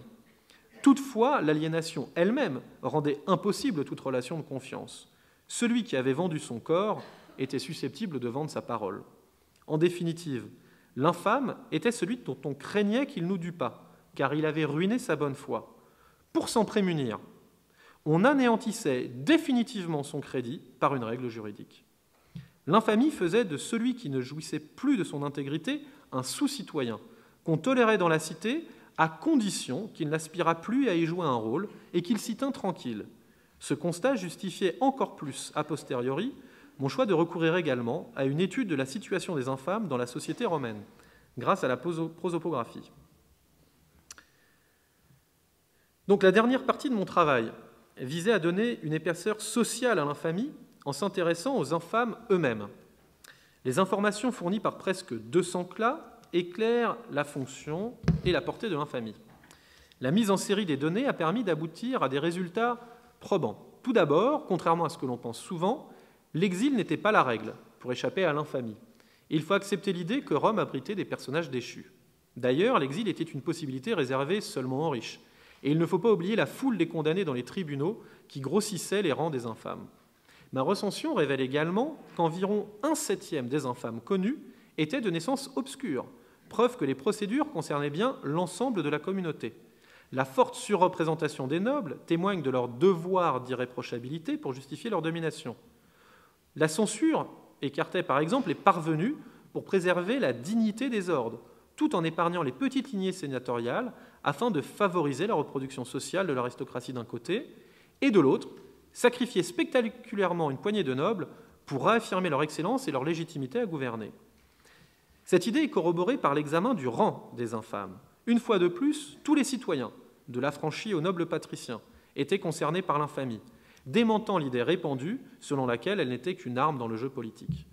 Le catalogue m'a ainsi permis d'aboutir à la double conclusion suivante. L'infamie contribuait à maintenir la hiérarchie civique, mais, menaçant tout citoyen, elle était aussi un moyen de contrôle social. Cette expression publique, officielle de la désapprobation, était plus efficace que les sanctions diffuses qu'elle confirmait. Pour répondre à cette fonction, il ne fallait pas que l'infamie ne concernât qu'un seul sous-groupe, que ce soit l'aristocratie, risquant de la faire apparaître comme indigne de gouverner, ou la masse du peuple, donnant l'impression que l'infamie était seulement un instrument de domination. Le discours public de stigmatisation devait faire frapper chaque sous-groupe de la cité, même avec une sévérité inégale, pour diffuser dans tout le corps social le mos maiorum sur lequel reposait le pouvoir de la classe dirigeante. Étonnamment, la famille ne volait pas au secours du parent menacé d'infamie. La solidarité avait des limites. Les exemples de soutien sont très peu nombreux. On a vu tout à l'heure Titus qui soutient son frère Lucius, ça ne marche pas, et c'est quasiment le seul exemple. Et l'indifférence semble avoir été l'attitude la plus courante. L'espoir d'être réhabilité et la juridicisation de l'infamie renforcèrent probablement cet attentisme prudent. Contester la décision risquait d'attirer trop l'attention et de faire une publicité en définitive néfaste, comme le montre l'épisode de Lucius dont on a parlé. Les infâmes eux-mêmes ne paraissent pas s'être efforcés de protéger leur famille, ce qui suggère que l'infamie n'était pas perçue comme une menace sérieuse pour le groupe familial. Et en effet, les sources ne montrent aucune carrière ralentie ou brisée par l'infamie d'un parent. Celle-ci pouvait susciter des difficultés, sans doute, en entamant les capitaux sociaux et économiques, surtout lorsque la famille n'appartenait pas à la noblesse. Mais elle n'attachait aucun soupçon sur le parent. On observe ainsi des frères ou des fils d'infâmes atteindre les plus hautes charges. L'infamie apparaît comme un drame individuel, ce qui lui permettait d'être un mode de régulation de la compétition aristocratique. Ce caractère non contagieux rendait l'infamie acceptable et lui permettait de remplir ses fonctions de contrôle social et de légitimation de l'aristocratie. Les conséquences de l'infamie sont malheureusement plus difficiles à apprécier, car seuls quelques cas offrent un aperçu de la vie de l'individu après sa dégradation. Je suis donc parti dans un premier temps de la forme procédurale, puis dans un second temps des incapacités connues, afin de saisir les effets sur la vie du citoyen. Les résultats de mon étude sur les procédures infamantes montrent qu'il y a eu 2 étapes. D'abord, l'infamie fut une relégation dans les échelons inférieurs de la hiérarchie civique, et cette humiliation écartée de la vie publique, à cause de la réprobation populaire et de l'arbitraire des magistrats qui étaient libres de s'opposer à toute prétention de l'infâme. On songe au proxénète dont on a déjà parlé, qui ne put entrer en possession de l'héritage légué par un client. Toutefois, la situation dépendait grandement de l'opinion du peuple, et on peut ainsi opposer 2 épisodes. Le premier présente Lucius Flamininus, qu'on ne présente plus, après son exclusion du Sénat par Caton en 184 avant Jésus-Christ. Un jour que le peuple assistait à un spectacle au théâtre et que les sénateurs avaient pris place, comme de coutume, au premier rang, on vit Lucius, honteux et humilié, assis à l'une des dernières places. La foule, prise de pitié, n'en put supporter la vue et lui cria de changer de place, jusqu'à ce qu'il se rendît au premier rang parmi les consulaires qui le reçurent parmi eux. Le peuple et les aristocrates s'accordèrent donc pour effacer, au moins à cette occasion, l'humiliation subie par Lucius. Il en alla différemment pour Decimus Laberius. Ce chevalier romain, auteur de mimes, fut contraint par César, alors dictateur, de monter sur scène. Vous avez vu que les acteurs étaient très mal considérés. Laberius se lamenta sur scène sur le déshonneur qu'il affectait, mais lorsqu'il en descendit, César lui accorda 400 000 sesterces et l'anneau d'or, soit le montant du sang séquestre et le symbole de l'appartenance à l'ordre. Donc il le restituait au chevalier après avoir été dégradé sur scène. Mais alors qu'il cherchait à regagner les gradins réservés aux chevaliers, ceux-ci se serrèrent, tous, pour l'empêcher de s'asseoir parmi eux. Pas de chance. Par la suite, des incapacités juridiques restreignirent les droits des infâmes pour les isoler du reste de la communauté. L'infâme ne pouvait plus être magistrat, ni sénateur, ni chevalier, il ne pouvait plus accuser, ni être juge ou patron dans un procès public, ni témoigner, ni agir en justice pour autrui, il pouvait être tué impunément par le mari de sa maîtresse, il n'était pas considéré par la loi comme un mari pour les ingénus ou les sénateurs, il lui était difficile de nouer un contrat, il n'était plus sollicité comme témoin quand cela ne lui était pas purement et simplement interdit. Comparant l'accroissement de la communauté civique romaine au passage des sociétés rurales aux sociétés urbaines dans lesquelles la réserve domine, comme l'ont montré les travaux de Simmel, j'ai suggéré que la juridicisation intervint probablement à un moment où le rejet de l'opinion n'était plus assez fort pour isoler l'infâme. L'infâme était non seulement écarté des responsabilités publiques, mais aussi de toutes les occasions qui requéraient une relation de confiance. À ce titre, la lecture d'un passage de Plutarque m'a profondément marqué et témoigne, je crois, de la situation des infâmes dans la société romaine à l'époque où la cité avait encore une taille raisonnable. Je vous le lis. Quand on accusait d'une mauvaise action un esclave personnel, né dans sa maison, on lui ordonnait de tenir en l'air un bâton à 2 branches, qu'on met sous les chariots, et à traverser l'habitation, le voisinage, sous les regards de tous, afin qu'on se défiât de lui et qu'on fût, à l'avenir, sur ses gardes avec lui. Donc cette idée d'infamie pour prémunir les autres citoyens dans le cas de relations sociales avec l'infâme. Naturellement, les aristocrates pâtissaient plus durement de cette situation, puisqu'ils étaient bannis des relations de sociabilité et d'échange de services qui constituaient un des piliers du système romain. En outre, la gestion de leurs affaires était entravée par les incapacités juridiques et par la défiance qu'ils suscitaient. On ne pouvait plus demander à un prête-nom de nouer des contrats pour eux, ce qui était vraisemblablement la conséquence la plus pénible pour les simples citoyens. Elle se poursuivait même parfois après la mort, comme le montre une inscription isolée, donc qu'on trouve dans le CIL. Horatius Balbus donne à ses frais à ses concitoyens du municipe de Sassina et à ses habitants un espace cémétérial, donc un cimetière, à l'exception des gladiateurs volontaires, de ceux qui se sont pendus et de ceux qui exerçaient un commerce immonde, sans plus de précision. Restait une question. Pouvait-on sortir de l'infamie ? L'inventaire des cas d'infamie révèle que c'était très rare. La première possibilité était l'annulation par un magistrat de la décision d'un de ses prédécesseurs. Cependant, un tel procédé mettait en cause l'autorité de celui qui avait prononcé l'infamie. Or, celui-ci était généralement au sommet de la hiérarchie civique et risquait de s'opposer à toute réfutation qui nuirait à son prestige. Seuls des nobles pouvaient obtenir un revirement de la sorte. En outre, l'accord des concitoyens était un prérequis nécessaire, et l'infâme devait les avoir convaincus qu'il s'était amendé et méritait de retrouver sa place dans la hiérarchie civique. À partir de la fin de la République, le moyen le plus usité pour sortir de l'infamie était de se faire élire à une magistrature. En confiant un tel honneur, le peuple effaçait l'humiliation subie et permettait aussi à l'infâme de regagner sa place au Sénat. Il en allait différemment de l'infamie juridique, puisqu'il fallait une mesure de même nature pour y mettre fin. Une loi pouvait l'accomplir, mais solliciter la souveraineté du peuple pour effacer l'infamie était une procédure trop lourde et trop sérieuse pour une peine non capitale. En revanche, certaines lois pénales, notamment celles sur la brigue électorale, prévoyaient la suppression de l'infamie si l'infâme obtenait la condamnation d'un ou plusieurs citoyens dans le tribunal où lui-même avait été condamné. C'était le moyen le plus fréquent, car le plus aisé, pour sortir d'une infamie juridique. Avec le Principat, l'infâme pouvait enfin espérer être réhabilité par un édit du prince, mais là encore, ce dernier intervenait principalement pour des causes capitales. Il ne rétablissait dans son honneur que ceux qu'il souhaitait utiliser dans son administration. Aussi, toute démarche sans la faveur du prince était-elle vouée à l'échec. Même l'abandon de l'activité infamante ne mettait pas fin à l'infamie. En définitive, l'actualisation de l'infamie proclamait une nouvelle identité sociale du citoyen, ce qui était difficile et dangereux d'inverser facilement ou fréquemment. Lorsque la bonne foi était ruinée, il était ardu de regagner la confiance et l'estime de ses concitoyens. À l'instar du traître, l'infâme restait toujours suspect. Cela suggère également que l'infamie n'avait pas pour vocation première de susciter l'amendement du mauvais citoyen, mais de mettre en garde et protéger le reste de la communauté à son encontre et de lui offrir un exemple dissuasif. En conclusion, il n'y avait donc pas deux champs complémentaires, l'un du droit et de la peine, l'autre de la morale et de l'infamie, comme l'avançaient Mommsen et Greenidge. L'infamie affectait le citoyen qui ne se conformait pas au fonctionnement de la société romaine, mais dont l'attitude n'était pas suffisamment grave pour qu'il fût retranché de la communauté par la mort ou l'exil. L'infâme était donc un déviant, mais un déviant que la communauté pouvait tolérer en son sein, car il avait une fonction pédagogique.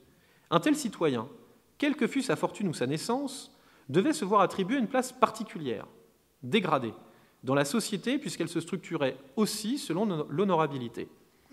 L'infamie était avant tout la reconnaissance officielle d'une nouvelle identité sociale, réorganisant les rapports du citoyen avec le reste de la communauté et avec l'État. L'un des principaux résultats de l'étude sur un temps long a été de révéler le processus de juridicisation, entendu comme le remplacement d'une infamie fondée sur l'interprétation arbitraire de la coutume par une infamie fondée sur l'application de normes positives écrites. Ce processus fut à l'œuvre à partir de la fin du IIe siècle avant Jésus-Christ. Toutefois, il ne déboucha pas sur un concept juridique unifié d'infamie, bien qu'il témoignât d'une prise de conscience d'une certaine unité derrière la disparité des procédures. L'infamie resta toujours hétérogène, aussi bien dans ses causes, dans ses effets, que dans ses champs d'application. Si tous les citoyens étaient concernés par l'infamie, il est apparu que les aristocrates tombaient sous le coup de la majorité des procédures infamantes, dont certaines qui leur étaient spécifiques.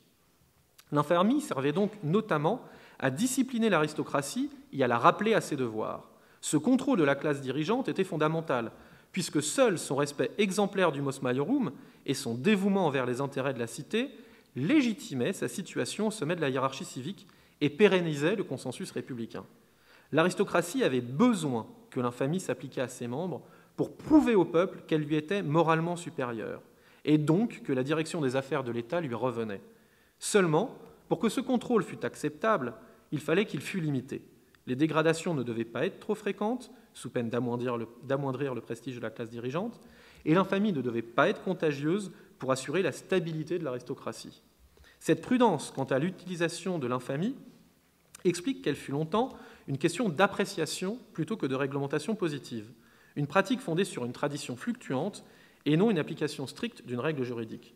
En se drapant dans la coutume des ancêtres, les Romains pouvaient en réalité modifier le système normatif par une réinterprétation des épisodes et l'intégration de nouveaux exemples. Comme souvent dans l'histoire institutionnelle romaine, la systématisation a conduit les historiens à une impasse. Par conséquent, le manque d'homogénéité des catalogues ne doit pas être corrigé à tout prix, car il révèle les hésitations et le pragmatisme des Romains. L'évolution des motifs de blâme des censeurs et des catalogues d'infâmes révèle celle des horizons de représentation des Romains. L'infamie était une formalisation constructive, dans laquelle les magistrats et les législateurs tenaient le rôle d'entrepreneurs de morale. La question de l'infamie n'était pas exempte de débat. Cela ne doit pas étonner, car ce qui était en jeu était la définition de l'identité civique romaine et notamment de l'éthos aristocratique. Sanctionnant le non-respect des valeurs du groupe, l'infamie était bien un moyen de contrôle social qui affectait toute la communauté. Elle était certainement même plus fréquente et devait davantage structurer les relations sociales que les sources ne le laissent entendre, puisque tous les condamnés pour vol, pour fraude et pour ignorat, c'est-à-dire coups et blessures, étaient infâmes. Il ressort donc que l'infamie était la conséquence d'une mauvaise conduite impliquant la communauté. Le discrédit devenait si fort qu'il atteignait l'identité sociale du citoyen. Aussi, l'infamie ne s'exprimait-elle que dans les rapports entre le citoyen et l'État ou un autre citoyen. Elle ne le privait pas de ses droits fondamentaux, mais restreignait sa participation à la vie civique. Aussi bien par le rejet de ses concitoyens que par les dégradations qu'il subissait, l'infâme était exclu des relations de sociabilité traditionnelles fondées sur l'échange de services et de soutien, reposant sur la bonne foi. En somme, l'infamie pourrait être vue comme une anti-autorité, actualisée dans les situations où celle-ci était requise. L'infâme avait perdu son intégrité, de sorte qu'il lui manquait les garanties propres à instaurer une relation de confiance. Si la citoyenneté romaine apportait son lot de privilèges, elle réclamait à celui qui la revendiquait une certaine dignité pour être exercée pleinement. L'accès au corps civique était défini dans ces sociétés anciennes, non pas comme un simple droit inhérent à la liberté dont jouissaient les individus, comme aujourd'hui, mais aussi comme la récompense accordée pour l'acceptation d'une discipline sociale particulièrement stricte au service du bien commun. Ceux qui s'en montraient incapables devaient se contenter d'une version amoindrie. L'infamie, pensable grâce à la diversité des statuts existant dans le monde romain, était le pendant indispensable de l'ouverture de la citoyenneté, sur laquelle insistent tous les programmes solaires, et constitue, au même titre que celle-ci, un legs fondamental, et pourtant souvent oublié, de Rome à nos sociétés modernes. Je vous remercie.